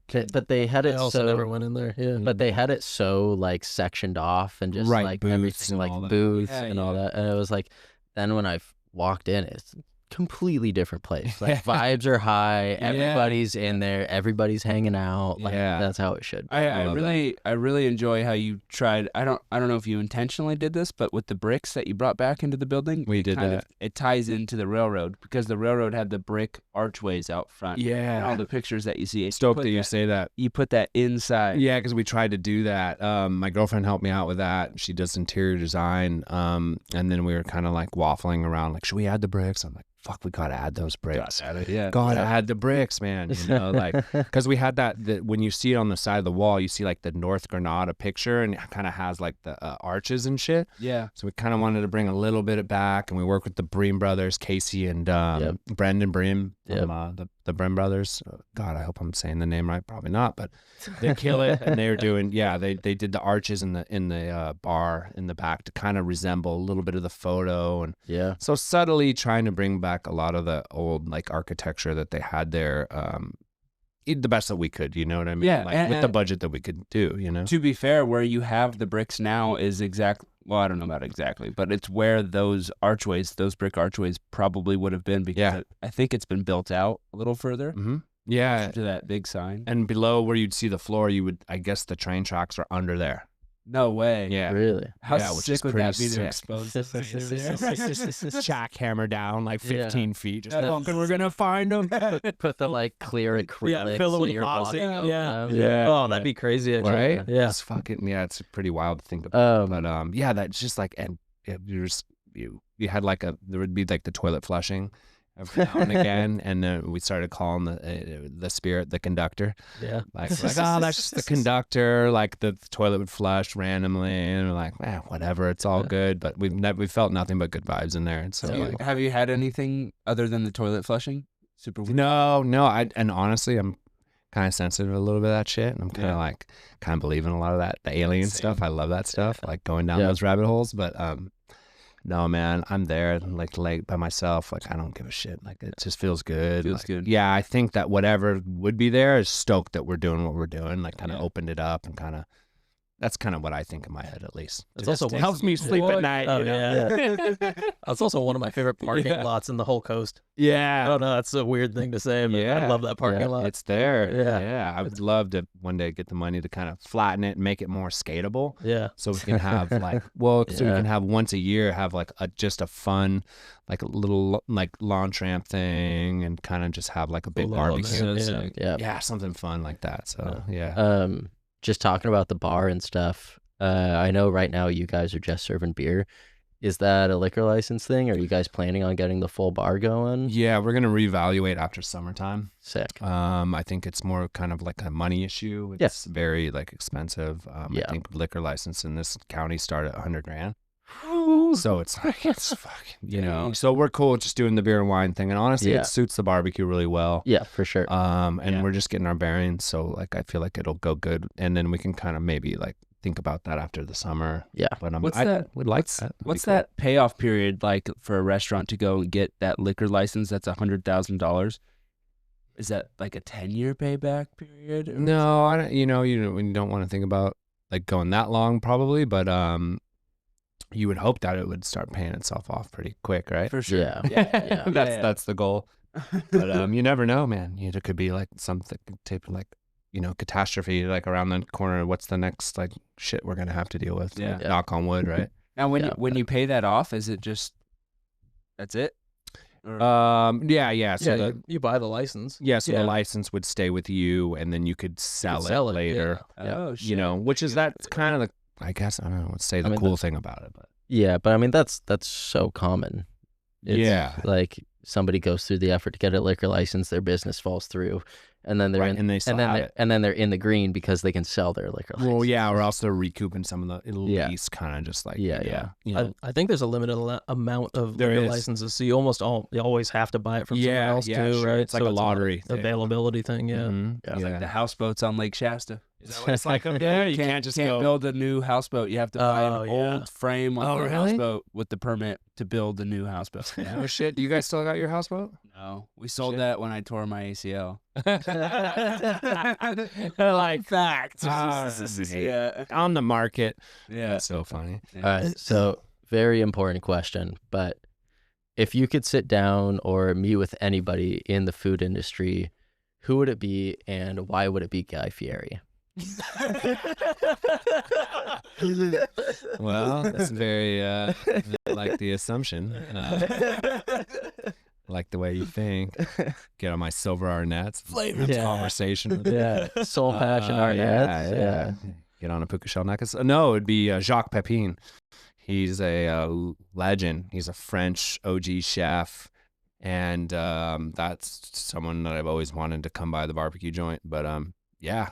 Is he local? I don't know if he's a listener, but Jacques Pepin. He might be between down. shifts. Yeah. No, he's just a G. He just did like so many cool books. Like he would like skin a rabbit and like do all this. Like he's just like these like really awesome French techniques. It's kind of like him and Julia Child would like link up, and she's Okay. like a legend in the cooking world. Yeah. And he's just like, you know, just full on like, yeah, it would be him for sure. He'd be my number one. And I always like watched his show on like PBS and yeah, it's just be cool. Were you watching cooking shows when you were younger? Yeah, I kind of watched the original Cook's Countries with Christopher Kimball. Kind of like a dude that had like the spectacle glasses. Okay. And like, yeah, I would watch a lot of that, and then watch the original Franklin series, of course, Franklin Barbecue. Yeah, and a lot of Jacques Pepin. To watch the early Julia Childs, a lot of that stuff. Anthony Bourdain, of course. I can't even watch his stuff now because just his original book, Kitchen Confidential, kind of is like a lot where a lot of the young chefs would start and read that book. And even if you don't cook, you read that book, you'll just freaking, you won't be able to put it down. Yeah. I didn't even really love reading a lot of books, but I picked that book up and I could not stop it. It's like so fucking entertaining. Kitchen Confidential. Kitchen Confidential by Anthony Bourdain. That's kind of like what got him his like boom, like went into stardom from there. Yeah. Have you thought about writing your own book? I want to do a field guide, to be Yeah. honest with you. Kind of like, you know, those old school ones that have kind of like the binder thing, Yeah. and kind of like Yeah. so like not so like full on like Barnes and Noble, but like kind of like a rad field guide that you can spill shit on, and kind of like. So I'm thinking about it. A realistic fucking. Kind of something like that, but with Tonight I slept next to a smoker. yeah. You're waiting for the brisket to get past the stall. Be sure to set your alarm. Make sure that you get past 170 before the wrap. Yeah, no, something like that. I'm feeling like something kind of see, but I'd like to do something. Yeah. Yeah. Well, with Yeah. that being said, like what I know you just opened a new spot, so it's pretty Mm-hmm. hard to look forward and be like, what's next? But in reality, it's like you're in what 3 or 4 years ago, you thought was your next step. Yeah. So what, with opening this new spot, bigger location, bigger bar, bigger everything, what's next for Breakwater? I think events, like throwing a lot of our own events, like me and Dave we were just talking about doing cool stuff like that, you Yeah. know, doing the yearly skate jam thing, when it's just, you know, like, you know, being involved in different type of like, maybe like a few times a year, maybe we can tent the location, tent the parking lot, and maybe get like a couple musical acts, Hell yeah. doing more kind of like, I don't want to say exhibition cooking, but like maybe we can do more kind of like cooking as far as like, I really want to do like barbecued oysters out in the parking lot really soon, That'd be release sick. that. That's sick. Yeah, kind of do more cooking, like food combined with the events, right? Yeah. Yeah. So kind of combine the music with the kind of like what we're doing and stuff like that. So Yeah. that's like what we're going to start. We're only gonna Sick. do this Yeah. specific food for this event. Or some, just kind of say, hey, we're doing this. And then, you know, we got this thing that we got going on or something like that. Get a Cornhole, chili. dude. Yeah, once a week. Right? You guys need another cornhole, Larry? Hell sure. Yeah, We can There's a barely lot. get Gavin away to do this. I know, right? Yeah. Jeez. He's always on the podium. I've Always seen him, between shifts, dude. right? Yeah. Can't get Do that guy off the chili- podium. Chili cook-off in the parking lot. Oh, that would be sick. A Yeah. chili cook-off. Yeah, that would be fun too. Yeah, so all that type of stuff. Oh, it gives chili us. cook-off would go Yeah. hard in that parking It lot. would. Yeah. Well, we're gonna do ribs and rides over there. Oh, Oh, there you go. Yeah. So we're gonna get talk to Jenkins, a couple locals around the area, Yeah. and start there. So Oh, dude, kind of you'll start get- with the locals first, and then Sick. kind of branch it out to more of the other people, Yeah. and get some cool stuff where Yeah. we can I'll have have to some get- cool. Yeah, Get fuck my cars truck and running coffee. for that, dude. Yeah, Cars ribs and coffees is lame. Fuck Ribs ribs and rides. I Yeah. love that. Yeah, Yeah. it'll be fun. So I'm thinking about something like that too. Oh yeah. And then just got to just start it and just see kind of where it goes, I guess. you know? Yeah. Well, before all that, you got to do something with that Monster Chef sign up. Oh yeah, yeah. I told him you were gonna hate this. Hate this. What are you doing with that sign? Oh God, yeah. No, we got some plans for that sign. Okay. So hopefully it'll be coming soon. It's just kind of like this, just like the redheaded stepchild of the Yeah. frickin' building. Yeah. Yeah. It's funny because you look at a lot of the other hipster chefs in the city. They just leave like the aggressive signs on there, and they just operate like these like dope restaurants in underneath it all. I don't think that would work here just because of like our hours. It's so and visible. It's just we too. have to like get Yeah. a sign. So Yeah. I mean, we're working on it. have you thought about a temporary like? Let's Yeah, just say, yeah. let's just say Miles Keaton, get him up there on a ladder with a Spray spray can. Oh, he's got some skills. dude. Yeah, All dude. right, Miles. What's up, Picture Miles? this Monster Chef with just a line through it. I mean, classic, or just like kind of like a shitty arrow pointing down, or like an over Yeah. barbecue here. Just like a graffiti, Yeah, like free hugs. classic Yeah, just- graffiti breakwater barbecue. Yeah, you know? totally. Fuck No, that would your work. sign. Fuck this sign. Yeah. No, that's honestly like, it's so funny because that sign is so expensive. Everything is just so expensive. And Dude, I'm like, I'm sure that's I just would- hate it. I just want it Yeah. to just like shrink and just be just kind of like a normal sign, but it's just there smiling every day. Is it a type of sign where you can peel off the clear coat and turn it around so you can't even see Monster Chef? It's a light box basically, so it's just Yeah. kind of like a vinyl thing. So Yeah. You'd have the print over it. yeah. So, but I think it's an adhesive, so you just kind of like have to get up there, almost kind of with a heat gun and just Yeah. Yeah. But that's what they say they're gonna do. So I don't know. We're gonna do like a marquee on one side, so you can see like, you could say like David's lemonade stand, like Yeah. Oh god. Turn beef ribs. It's right at the intersection, right? So you can do turn left for barbecue, Yeah, or yeah. the other side when you're Yeah. driving north. You missed it. Turn around and go Totally. barbecue. Yeah, so Yeah. one half would be marquee, and then another half would just be like our Logo. the logo. Sick. Yeah. Yeah. Just so we can put concert beef ribs, chicken, or whatever the hours first and foremost. But it is Yeah. in the works. Yeah, no, it's in the works. And actually, some of my partners are kind of like, it's me kind of picking the color, like, what's taking you so long? And so it's on me. It's always back down to me. Yeah. Like being fucking Face it of up. Breakwater. Yeah. Well, no problem. I mean, you guys seem to be. Fuck the sign. Like you guys seem to be doing great so far. I mean, what? You're only 2-3 weeks in. 2 weeks. 2 weeks in. I mean, you're happy with it. You guys are doing good. Yeah. I Technically, mean, not even a grand opening yet, right? Memorial Weekend, Yeah. grand opening. Technically, Oh, not even wow. a grand Quick. Yeah. Oh Yeah. wow. Yeah, Memorial Weekend grand opening.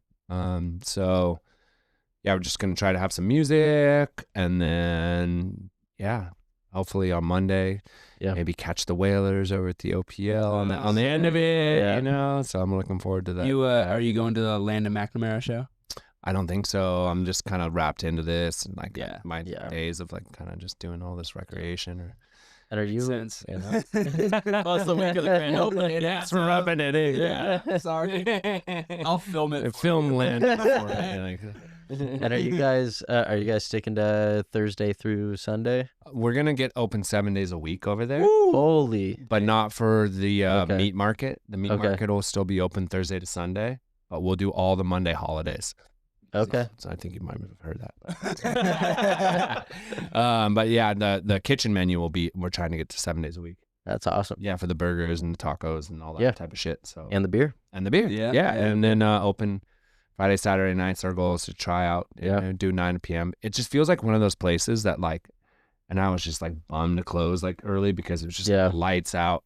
We got to be open till at least 9 on Friday, Saturday nights. We have to. And at least 9. How are you going to stay open for bike night, dude? Yeah, dude. Start bike night. Let's go. Month. Are you going to do it? Yeah, next month. That's a rad thing. And honestly, I think it's going to take off. Oh, dude, it's so hard to keep it going fun. because that one, it was like the third It was like bike. cold, I think you guys. It was like rain or something. But the sun was out until like 9 p.m. over summer, and it was great. I had my mom, my dad go. And that was sick. And then the next one was a little dimmer. Yeah. But then the third one, it was literally like me and my buddy Nico, and we ran David. That's great, though. Fuck it. You know what? I was like, oh, yeah. Are we doing this? Dude, yeah. I'm trying to bring it back. It's I think a once a month thing would be dope. Yeah. Yeah. Once a month. Easy. It'd be fun. Plus, you'll be like the only place in Half Moon Bay open till 9. Yeah, with the food, right? Yeah. A little bit. Yeah. I mean, I think around the pandemic, a lot of places started closing early. Like Mezzaluna was doing there. I was talking to Roberto and those guys. They were doing like later hours, but You guys don't do like DoorDash or anything like that. DoorDash takes 30%. Holy shit! Damn. So it's Holy freaking. shit! If we can get them down to 10%, then Yeah. anyway, that's a more technical conversation. But they rip us off, so then we would have to essentially charge 30% to the people, and then they would look at, Breakwater is just too expensive, but it's just in reality, it's them charging us, and that's and then we're losing money and shit. You know what I mean? So it's fucked. Dude, our rentals, like I built the shop a Groupon account for all the rental bikes, and I think our Groupon deal. So an e-bike for the day is $75. So if you wanted two, it'd be $150. Mm-hmm. On Groupon, we do $100. Mm-hmm. So you get two e-bikes for the day. You pay Groupon $100. I think that we get like $45 of that. Damn. See, dude, it's it's ridiculous. I would love it. They do all the advertising for you. You get a bunch. You get business from it for sure. But man, they just screw you over. Half Moon Bay is the type of place where we could probably just get some of the local kids, like, maybe Rocco and his buddies are like, hey, dude, hey, you guys, like, we got a delivery, shift. Can you do that? And then we're not having to deal with any of these idiots. Yeah. That'd be so you know what sick. I mean? Like, I don't want to deal with that. I'd rather like do it locally. Yeah. I'd love to sit at home and order brisket, dude. Right? And then we wouldn't have to, and we can just like charge what we charge. Dude, the minor delivery piggyback fee. off of Harbor Pizza. That's what they do, Piggyback right? off of Harbor's delivery guys. Well, we can, so that's the goal would be like to do that. Actually, that'd be cool to get a bunch of restaurants together and get like a couple kids that want to just deliver. That would be after high school's over. That's brilliant, and then we can kind of just be like, oh, sorry, like we don't have to pay that, and then we can kind of like source it to the community. Trademark. That's our idea now. Yeah, kind of circling back, but you had Tony. I mean, kind of step up as your mentorship. He was one of the unks. He was the main unk for sure. Yeah.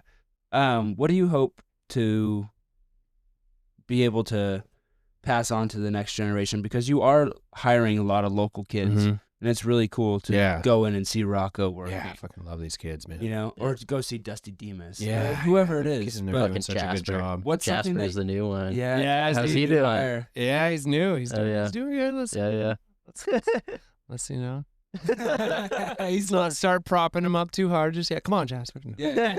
No, he's doing good. Yeah. What's something that you hope to be able to pass on to those kids? I think just kind of like to keep going and just and basically just like the resilience and just work as a team. Everybody kind of helps each. You go into certain work situations. I don't know if you guys ever been in a situation where like someone's like, "That's not my job. Like that's them or that." Yeah. And then there's like toxicity through. Granted, like every place has like a little bit of things that you're like, you want something to go better or whatever. But for the most part, it's just helping out your team members. Like it doesn't matter. Like just. We're all like in it, as cheesy as it sounds, we're like in it to help each other out. And we're like at the end of the day, we're just like trying to like, help, the everybody out and do better, you know? Yeah. So like that's kind of something that's like, hey, even if this is just your job, you can jump over there if there's nothing to do. Like go hit the dishes, dude. Yeah. Go hit the dishes. Like, you know, Lorena, she's, you know, or whoever's in the dish pit, like help them out. Yeah. You know, from 3 to 5, there's no dishwasher. So help them out, dude. It might not be your job, but you're not going to just stand there, you know, looking at the TV. Like go do that, you know, and so they're all getting that stuff, you know. And operating kind of without direction. yeah, right, exactly. And kind of just see what needs to be done and just kind of just being like, well, you can be the guy that kind of is like the wallflower, like just kind of leaning type of thing. But it's like, to be honest with you, it's just like looking back on it, it's just like when I had those jobs is that, you know, it just kind of like, it's so much better to kind of go in and help other people see what you can do. Just go up to like, even if it's the bartender, can I get you something? Yeah. You know, like, you know, like whatever it may be, even if they don't need anything, just the fact that you would go up and say, hey, can I help you run these dishes or help you do this shit or that, you know, so that's something that my dad's always told me growing up, is that there's always something to do. If you're sitting around and you have a thought about pulling out your phone, sweep the floor, take the trash out, do something, clean a window. Yeah, and I'm seeing a lot of that. Like I see like young Connor, you know, Connor Mullins. Yeah. Like, the kid just has got his head down and he's just like looking for the next thing just constantly. And I just remember like, you know, it's just like kind of cool to see that. And so like, well, it's awesome, especially with these kids that, you know, stereotypically are head down in their phone. And it's cool to see that, you know, in the situation where it's real life, they're putting it away, which is cool. Yeah, no, it's just been, that's been the most rewarding thing, is just kind of watching them kind of develop in that, like coming from like literally like zero experience, just like being just like, you know, I mean, they're as green as you can get in 100% terms of hiring anybody. Like here's the work permit, like Asper is just like, okay, like, do you have a work permit? That's all I need to know. Yeah. Okay, you got your work permit? Cool. Like you can work. You just check in with your parents, make sure it's all good. Yeah. Like, and then Paul comes in to get a beer or something. He's like, hey, kid. Yeah, no, and it's been cool to see. And so that's been super, that just to instill that work ethic, like saying like, and even just like, hey, you guys want to go, and I get it. You want to go to your bike race. You want to go and do whatever the shit you do. Like back in the day when I would go to do whatever, surf contests, you got to get your shift covered, dude. Yeah. Like this isn't just a hobby. Like you can't just tell us that you're going to just, you know, you got to get it covered. You know, you got to do that. You know, it's a it's the team responsibility, you know, like there's expectations and they're learning that. And they're also making freaking pretty good money as a young kid. Yeah. And just see like Rocco get like, or just kids that get their, you know, the parts on their first truck. And they get the bike and you're like seeing all it happen and you're like, that's freaking cool. He got a new bike. Yeah. And you probably take a sense of pride in that. I love that. I love it. Yeah, dude. Like I love seeing that bike. You know, you get a surfboard or whatever. Yeah. You get, you know, a part on your truck that you know, that's when you start kind of seeing it and you're like, then they know, they're like, oh, okay. Yeah. That's got to be so fulfilling as an employer. Yeah, that's been a really cool thing to see, and then kind of just being able to share that too with a lot of some of the local dads and moms in town, just being like, they come in and see kind of their kids going at it, and like that's been one of the most rewarding things for sure, seeing that kind of like being able to be there and kind of teach them what I was taught, you know. Hopefully not all the bad stuff, but like got to filter out the tone. Yeah, totally, for sure. So, well, now that you're in your kind of happy place, what would you tell someone if they're looking for something to do in the future and they're confused about what they got going on and don't know what they want? Yeah, I think that's, you know, the service industry is always there, and then like, you know, part-time job and just kind of like, if you don't necessarily know exactly what you're gonna do, I feel like it's so weird because like when we were growing up, it's like there was this brainwashed way of thinking of just like, if you don't get your 4-year degree, you're a loser. Yeah. You're a freaking loser. You're working in the service industry, you're a loser. But now I think it's starting to shift back over to like blue collar work. The trades is just like this freaking great money in that, like, you know, being an electrician, and even in like in the service industry too, when you're like, you know, working at, you know, at the bar, or like you can make a good living in that too. So it's just like not stigmatizing certain things and just being like, hey man, like if you can make a good living in this, like do it, you know. Well, and especially like don't in your case where it's like if you have a passion for something so strongly and you follow that passion, right, like you make it work Yeah. and you have a business, you have a livelihood, right, and then yeah, you know, and you can see a lot of other people that use the service industry as like artists and like musicians and stuff, and they're working on the weekends, working at the bar and stuff. So it's a lot of like creatives that kind of work in those positions too, which is cool to see because they get to freaking make good money. They have the day off or whatever, maybe they have the night off and they get to go do their thing. So that's kind of cool. And I always like that aspect of it. It's like, hey, you can make money, but then you could also do this while you're figuring out whatever the hell it is that you want to do. Oh yeah, dude, there's options. Yeah, exactly. And that's what's really cool too. And you know, and even in the kitchen, like a lot of those guys, they love what they do. Maybe it might not be the best paying job, but like freaking the passion for it. And well, do you have, you know, it's awesome. Like, are you still the main one manning the pits? No, I got Johnny, Kevin in the morning, Kevin Ballantyne, Yeah. who used to work over at Nick's for a long time. Okay. Freaking killing it down there. He does the ribs in the morning, does a lot. He's like the kitchen manager, and then Johnny comes in from OPL. He's like, he's so classic. He comes in, he's like the Terminator shades on, like the Oakleys, and he just like shows up. He's like, what's the prep list? Yes.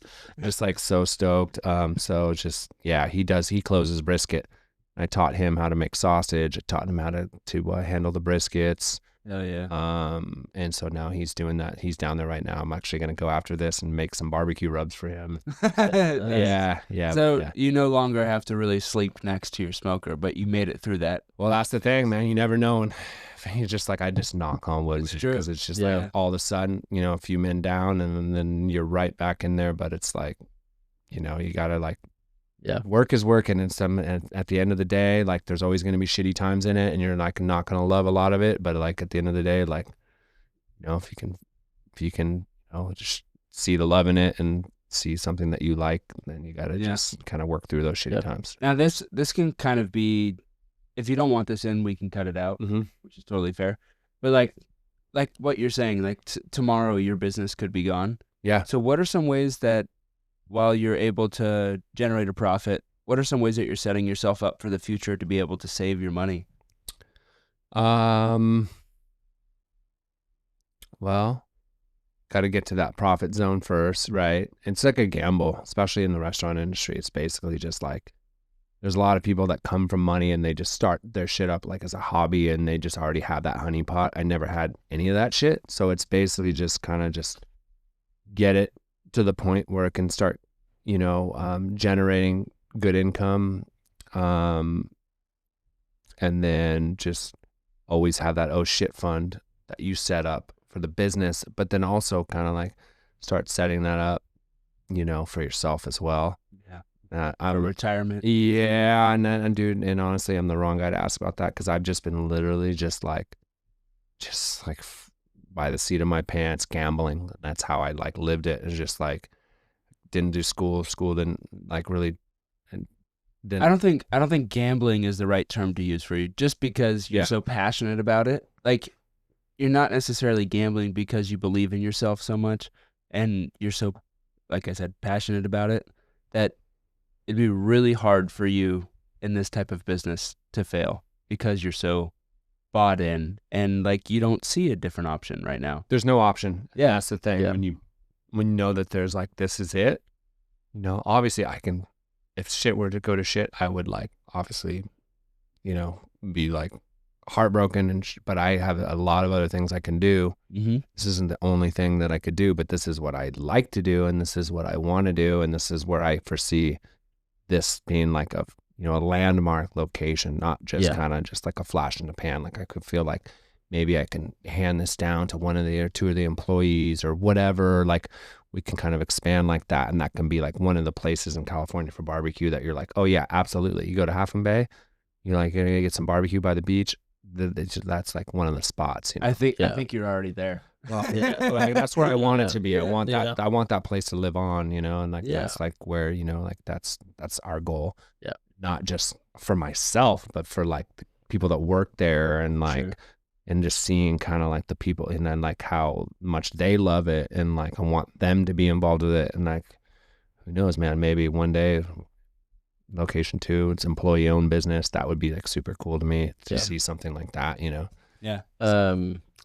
I have a fun one off script. If you had to give one piece of advice to anybody doing at home barbecue, whether it's brisket, ribs, chicken thighs, anything, what is your like go-to? Are you just saying like fuck your mustard binder, or like what is it? What is it? I don't know. It's so funny that you know the mustard binder, because that's actually like is one of those things where it's just, everyone's like, you must have the mustard binder, you must have 16 mesh pepper. Yeah, A lot of these like rules and shit. for like sure. it's just like it's bullshit, man. Like literally, like I would just recommend like the most forgiving thing ever is just start with the pulled pork. Yeah. Like literally, like you can smother that shit in smoke and just like, you know, leave it for a while, just as long as it doesn't like turn into an inferno and just burn it into blackness, like into onions. Yeah. There's a lot of like kind of like gateway meats, and that's one of the gateway meats is like the pulled pork, starting there and just kind of like. But there's so much information online, and a lot of it's shit. I'm seeing people like. It's just so crazy. Like everyone like starts like doing a few brisket cooks, and all of a sudden they're like starting to like do blogs and like do like freaking like start YouTube. And these guys have huge followings, like way bigger than Breakwater. Like wow. And it's classic just to see, and it's just like holy crap. You like literally started, and now you're like teaching like the world on how to do gotta get this. that field guide out. Right. It's just like it's kind of a trip to see that shit. So it's just, and there's a lot of but the essence of it's just like have fun. Yeah. Grab a pork butt and just have fun. Don't trip on the mustard binder. You know what I mean? Like you know, you can pull it off. Yeah.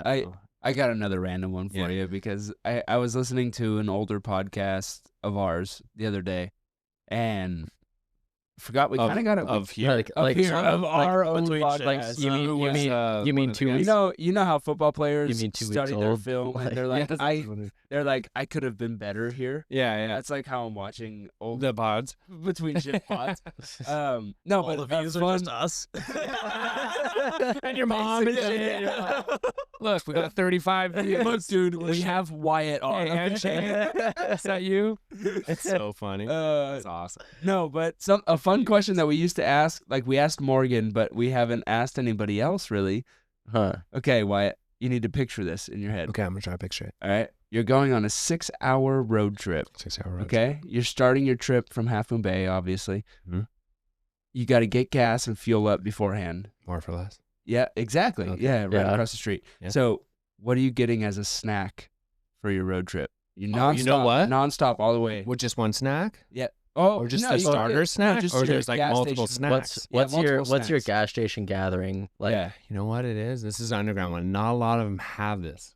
This is the Japanese peanuts, bro. Oh, dude, they got Japanese them. Peanuts. They got them. They got the Fucking fire love those ones things, over dude. there. Those too. things are so Yeah. goddamn good. Yeah. I'd start there, and I would get like, you know, some of those, and then if I want to go like kind of like white trash style, I would get the Dorito nacho cheese. Like, for sure. Yeah. I love those. I'm just a sucker for Are those. you a Yeah. Monster? Are you a Red Bull? No, I never really Nothing? kind of like when I was bartending. Sometimes I would slam those things. I never got too into them. Yeah. But that, and then I'm a sucker for just obviously just going down to In-N-Out and shit like for sure. Like stopping at the In-N-Outs.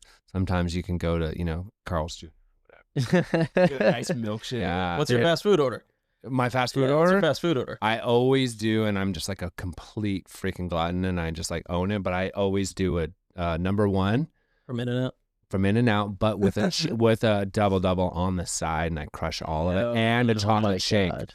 So I'll go back to back. Yeah. Yeah. I'll hit the fries, put the cheese on, and literally it's like an ender. Yeah. But I'm like, it's like No, kinda normal like fries or competition. animal fries? Animal. Yeah. Yeah. Damn. Fucking animal. Animal fries. Yeah, no, Dude, I that's just too went. much. I It's just kind went of a to gut buster. Sonic for the first time. Coming back from Fast Lake. Never last been there. weekend. Yeah. Never been to a Sonic. Went there. They had their Sonic Smash Burger. Really? Yeah, you don't need to go there. Did you get a rollerblade to that too? No. Damn it. Dude. That would have been sick. That would have been so cool. They had to escort you There to you the... go. In the parking lot at Breakwater. That would be rollerblade. Oh my God. Hey, I know the guy. They used to do that at the OPL. Oh, yeah, I really? know. There was chicks that worked at the OG OPL that were on roller skates. No way. I'm dead serious. Actually, Ask no BO about way. that next time you see him. Yeah, but what's your go-to fast food order, real quick? Where am I eating? Where at? Just anywhere? Just what's your go-to fast food order? Where are you going and what are you eating? double at In-N-Out. Yeah. I'm a And fries. And a vanilla milkshake. I'm a Taco Bell Mexican pizza. Really? And a milk, yeah. Oh, so you're fired up for the new location?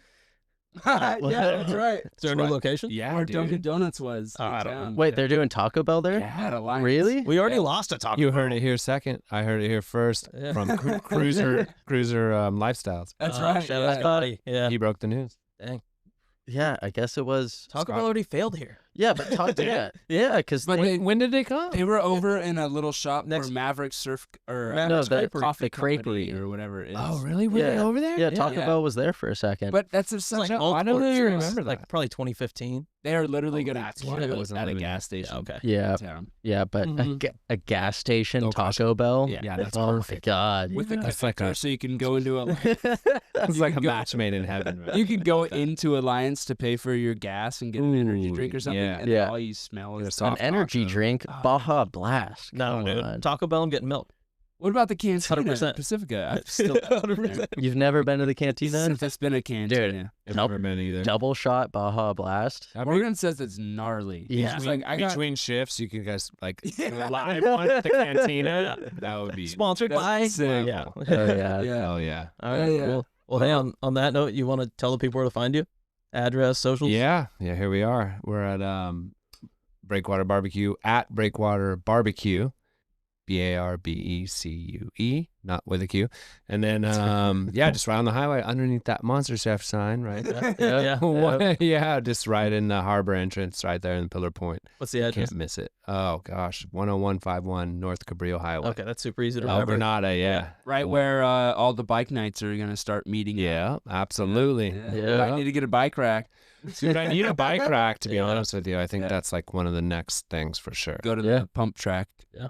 There's Yeah. one sitting in there. Is there? That's never used Uh-oh. whatsoever. Okay, you may or may not. Hogan built it. Hoger. All right. Oh yeah, thanks you guys. I Cool. appreciate Yeah. you like taking the time to have Well, me on here. Yeah. Thank thanks. you for coming You on guys- and talking to us this is three killer. nobodies, dude. this is actually gonna.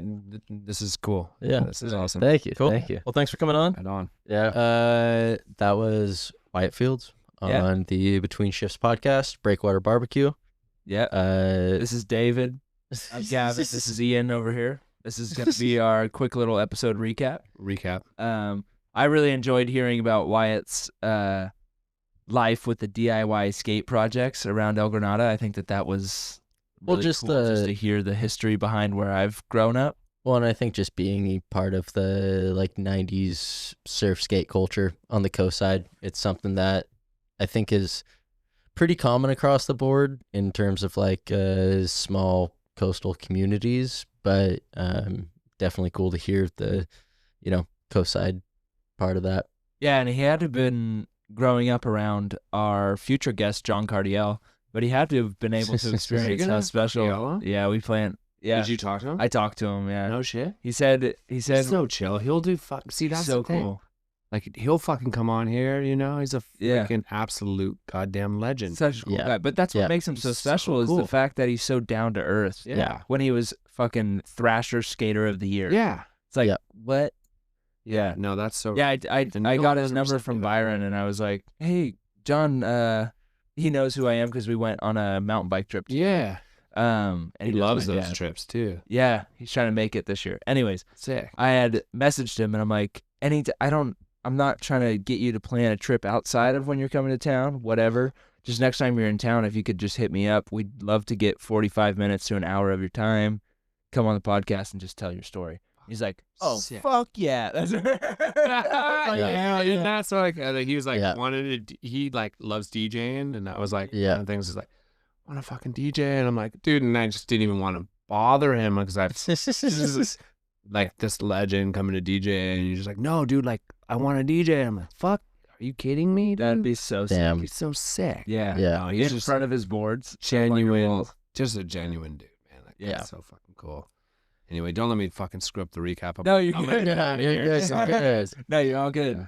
We we had a lot of fun having Wyatt on, and Fun learned a lot of stuff. I mean, what's it like being on your second podcast? This is my fourth. Fourth? Four. Damn, more than me. No, that was killer. You guys are doing a good job. This is great, man. I can't wait till you have all those other people you were talking about. I don't want to, spoiler alert, all the people you're talking about in the future. It's going to be freaking awesome. Yeah, we're stoked. Yeah. We're stoked. Well, thanks for taking a gamble on us and letting us tell your story and giving more of a personality behind your business. Yeah. Yeah. Cheers, dude. Thank you. Yeah. Hell yeah. Cheers. Cool. Cheers, Dave. Thanks, man. We're missing Ian because he had to drive back to Carmel. Anyways, peace out. Cheers, Ian. Later. Fuck yeah. Between shifts. Ew. Sick. Hope you guys enjoyed this episode. Once again, we're brought to you by Bikeworks HMB, your one-stop shop for bike service, sales, and rentals in Half Moon Bay, California. Whether you're on the mountain, road, or low on battery, Bikeworks HMB has your back. If you enjoyed this episode and would like to help support this podcast, please feel free to reach out to us at betweenshiftspod@gmail.com. The link will be in the description. I hope you guys have a wonderful day. GT signing off.